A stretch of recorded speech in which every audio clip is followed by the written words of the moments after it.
안녕하십니까. 현대투자연구소 송교입니다. 시장은 여전히 외국인들의 매매 패턴에 의해서 등락을 거듭하고 있습니다. 외국인들이 순매수를 하게 되면 시장이 강세를 보이고 있고요. 최소한 이제 외국인 순매도가 축소가 되더라도 상당한 안정을 찾고 있는 모습인데요. 자, 이제 3월도 며칠 남지 않았기 때문에 4월을 이제 기대를 해봐야 되지 않을까 생각됩니다. 4월 같은 경우는 주총도 끝나죠. 주총도 끝나고 작년 결산도 있고, 그리고 1분기 실적들이 발표되는 시점이기 때문에 실적주 중심으로 충분한 어떤 그 상승 모멘텀이 되지 않을까 생각이 되고요. 아울러서 이제 그 외국인들이 4월 정도라면 본격적으로 이제 그 순매수로 전환될 가능성이 높지 않을까 생각이 됩니다. 자, 봐서 이제 그 외국인 매매 어떤 그 동향, 앞으로의 외국인 매매 어떤 시나리오에 대해서는 제가 조만간 또 이제 방송 통해서 소개를 해드리도록 하겠습니다.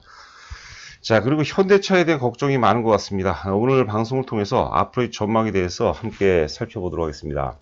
저 화면 보시면은 21만원은 제가 예전에도 강조를 해드렸던 가격이죠. 오늘 장중 저가가 21만 한 6천원까지 빠졌던 것 같은데, 물론 조금 물린다 생각하면, 한 4, 5천원 정도 물린다 생각하면 지금도 사야 되겠지만, 만약에 이제 절대 저가에서 꼭 사고 싶다라는 분은 내일 한 차례 정도 더 빠진다면 21만원 부근에서는 매수 입장에서 전혀 무리가 없지 않을까 생각이 되고 있습니다. 또 주가가 이제 하락하는 과정에서 거래가 크게 수반이 안 됐기 때문에 우리가 흔히 이제 매물 공백 상태라고 그러죠. 어떤 거 계기만 마련이 된다면 상승으로 전환될 때 좀 강하게 반등할 가능성에도 우리가 좀 준비를 해야 되지 않을까 생각이 되고 있습니다. 보시는 화면은 그나마 이제 최근 보고서입니다. 3월 16일자 유한타증권 보고서로 이제 기억하고 있는데요. 제목이 이제 생존 경쟁의 천병. 전기차를 의미하는 거죠. 지금 전기차 같은 경우는 앞서 우리가 초기 화면에서도 강조한 것처럼 성장이 아니라 성장을 넘어서 생존의 문제라고 부른 거죠.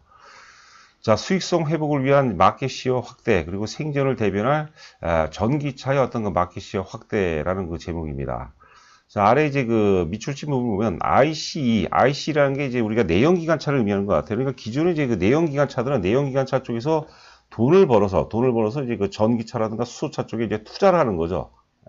그런 어떤 구도라고 봐야 되겠고, 그 어떤 그 밸런스를 잘 맞춰가야 되지 않을까 생각이 되고 있습니다. 당사가 추정하는, 유한타증권에서 추정하는 현대차의 글로벌 시장 점유율은 2017년 저점으로 2020년까지 확대되고 있는 것으로 관측이 되고 있다는 거죠. 2021년도 글로벌 자동차 판매는 전년 대비 9.4% 증가했는데, 현대차의 판매는 11.3%니까 나름대로 상당히 이제 선방을 했다. 그런 내용이 되겠습니다. 자, 그리고 이제 기존 완성차 업체들에게 전기차 시장은 성장보다 생존이 걸린 문제죠. 전기차 쪽에서 만약에 그 경쟁력을 확보 못한다면 결과적으로 이제 소멸될 수밖에 없다. 이렇게 보시면 될 것 같습니다.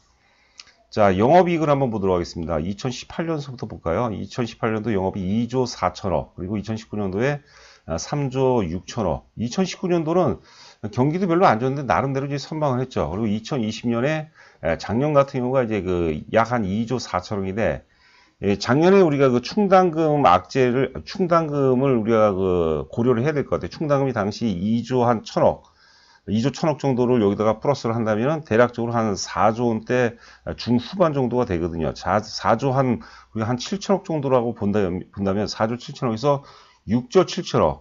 지금 유한타증권에서는 올해 예상 영업이익치를 지금 6조 7천억을 제시하고 있는데, 다른 보고서도 보니까 대략적으로 한 7조 원 또 되는 거거든요. 7조 원 또 되거든요. 여하튼간에 작년에 이제 4조 중후반에서 올해 7조 정도를 기록한다면 실적이 굉장히 좋아지는 거죠. 그래서 여러 차례 이제 강조를 해드린 것처럼 실적 장세가 도래했을 때는 현대차가 상당 부분 오히려 시장에서 크게 부각될 가능성이 높지 않을까 생각됩니다. 자, 여하튼간 수익률 차원으로 본다면 삼성전자 올해 이제 연말까지 놓고 봤을 때 삼성전자보다는 현대차가 아직까지 좀 더 수익률 차원에서 낫지 않을까, 그 생각에는 변함이 없습니다. 그런데 최근에 보니까 삼성전자는 그래도 나름대로 우리가 흔히 하방 경지라고 하죠. 하방 경직을 보여주고 있는데, 현대차는 지금 3일째 나름대로 큰 폭의 조정세를 보이고 있죠.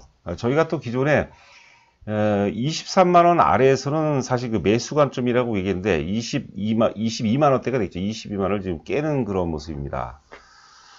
자, 그리고 보시는 화면은 3월 24일자 동아일보 기사입니다. 5분 충전으로 100km 주행, 현대차 초고속 충전소 2핏 공개라는 그 제목인데, 하여튼 충전소 역할이 굉장히 중요하죠. 기본적으로 자동차 산업 같은 경우는 내수 시장을 전제하고 이제 글로벌 시장에 이제 진출하는 경우가 굉장히 많습니다. 내수가 굉장히 중요하죠. 그래서 내달부터 고속도 그리고 도심 20곳에 설치가 된다고 하는 거죠. EPC 이제 설치가 된다고 하죠. 앱 설치하면 카드 없이 인증 그리고 결제가 가능하다.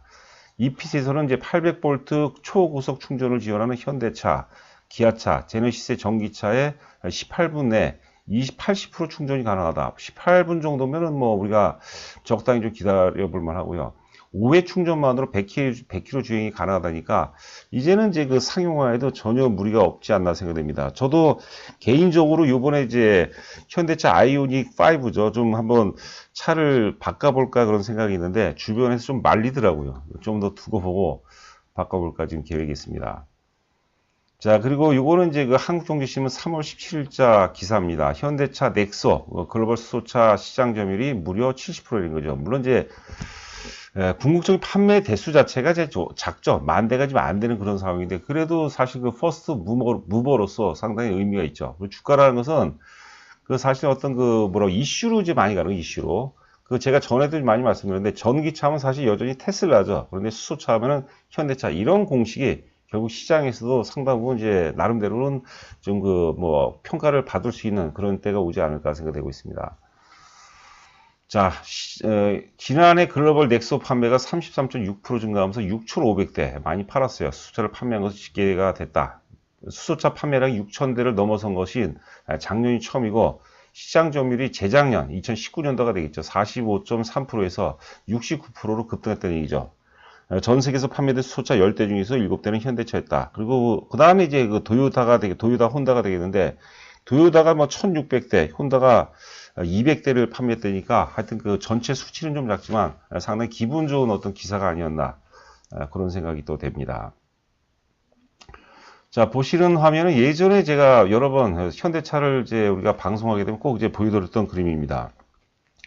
예전에 이제 내연기관 기준으로 27만원 역사 최고점이었어요. 2012년이에요. 2012년. 지금으로부터 지금으로부터 딱 그 횟수로 따지면 10년이 되겠는데, 10년 전에 27만원이 최고점인데, 지금 현대차는 우리가 내연기관 차도 물론 중요하지만, 지금 시각은 사실 전기차라든가 수소차의 성장성으로 우리가 봐야 되겠죠. 그렇다면 27만원이 내연기관 기준으로 최고점이지만, 전기차, 수소차 기준은 저는 또 새로운 바닥이라고 부른 거죠. 그런데 지금 21만원대니까 상당 부분 경쟁력이 있는, 매수 관점에서는 이제 좀 경쟁력이 있는 가격대가 아닌가 생각됩니다. 제가 그리고 오늘 방송을 통해서도 당부해 드릴게요. 특히 이제 개인 투자가들은 사실 그 하루하루 시세에 좀 민감할 수밖에 없었는데, 그래서는 사실 우리가 성공 투자로 이어지기가 굉장히 힘듭니다. 이거 제가 현대차를 제가 강조를 했는데 빠졌다고 이제 구차하게 변명되고 하는 게 아니에요. 그러니까 사실 그 조정을 즐기기까지는 아니지만 조정을 우리가 평화롭게 자연스럽게 자연스럽게 우리가 대할 필요가 있다. 이게 굉장히 중요하거든요. 주식을 절대 바닥에서 사는 것은 쉽지가 않거든요. 팔 때도 최고점에서 파는 게 또 만만치가 않아요.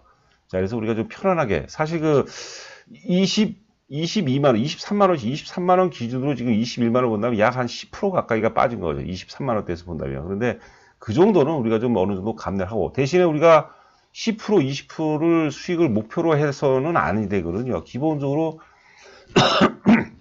대형주 같은 경우는 최소한 50%, 그리고 중소형주 같은 경우는 100% 그 이상을 도모하고 주식을 매수하는 거거든요. 그런 것들이 이제 반복됐을 때 쌓이게 되면 결국 그게 이제 성공 투자로 이어진다. 이렇게 보시면 될 것 같습니다.